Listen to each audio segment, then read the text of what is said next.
Por exemplo, se você pegar assim, a doutrina cristã é verdadeira, os outros são falsos. Igual, a doutrina cristã é um negócio que só começou a existir muito tempo depois. O cristianismo não é uma doutrina. O cristianismo é uma sequência de fatos que aconteceram, dos quais os intérpretes posteriores vão gradativamente extraindo com maior ou menor felicidade uma doutrina. A formação da doutrina cristã ainda não terminou. Ela vem ao longo de discussões que aparecem sobretudo nos concílios, não é isso? E que ainda não terminou de ser formulada.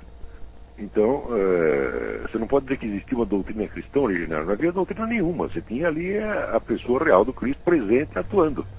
Como é que você transforma uma história verdadeira, quer dizer, uma biografia, né, miraculosa, numa doutrina? Você está entendendo? É tão difícil você extrair uma doutrina da vida do Cristo, como é difícil você extrair uma doutrina da sua própria vida. Transforma a sua vida numa doutrina. O que é que a sua vida afirma, o que é que ela nega? E, bom, essa transposição não é impossível, mas ela é bastante difícil, tá certo? Então, se fosse depender de uma doutrina cristã, só começaria a existir cristãos depois de alguns milênios, entendeu? O cristianismo não é a doutrina, quer dizer, é a presença de um indivíduo que é o verbo de Deus encarnado e no qual tudo depende da atitude que você tenha perante esse indivíduo, perante este homem.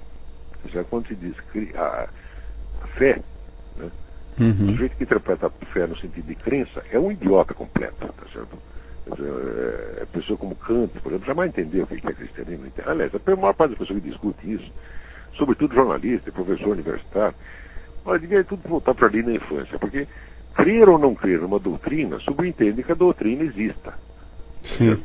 Tá? Como não existia doutrina nenhuma, não havia no que crer, tá certo?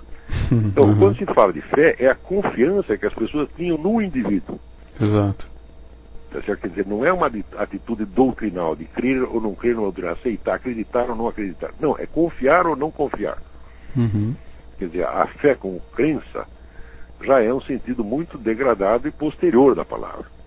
Tá certo? Como é o único que as pessoas conhecem, porque só tomaram conhecimento do cristianismo através do seu reflexo na cultura de massas, tá certo? E não tem a menor ideia do que tenha sido a experiência originária, não tem um pouco de imaginação para conceber, né, o que teria sido o cristianismo antes de existir a doutrina cristã.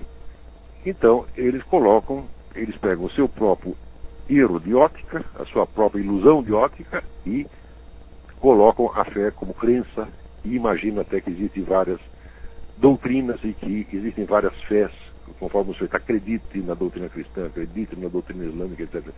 Tudo isso é de uma vulgaridade e de uma estupidez fora do comum. Você está entendendo? Então, por exemplo, no caso islâmico, sim, aí existe uma doutrina desde o começo. Por quê? O que é a revelação islâmica? É um conjunto de preceitos que teria sido ditado pelo arcanjo Gabriel ao profeta Mohammed, ou Maomé, como se diz no Ocidente. E ele sai pregando essa doutrina. E as pessoas aí sim podem acreditar na doutrina ou não. Quer dizer, não se trata apenas de confiar naquele indivíduo, mas de aceitar a doutrina ou não. Certo. Você está entendendo? Por exemplo, você pode confiar em Maomé, e a gente confiava nele, que achava ele um bom sujeito, uma pessoa confiável, uma pessoa honesta, mas não aceitava a doutrina.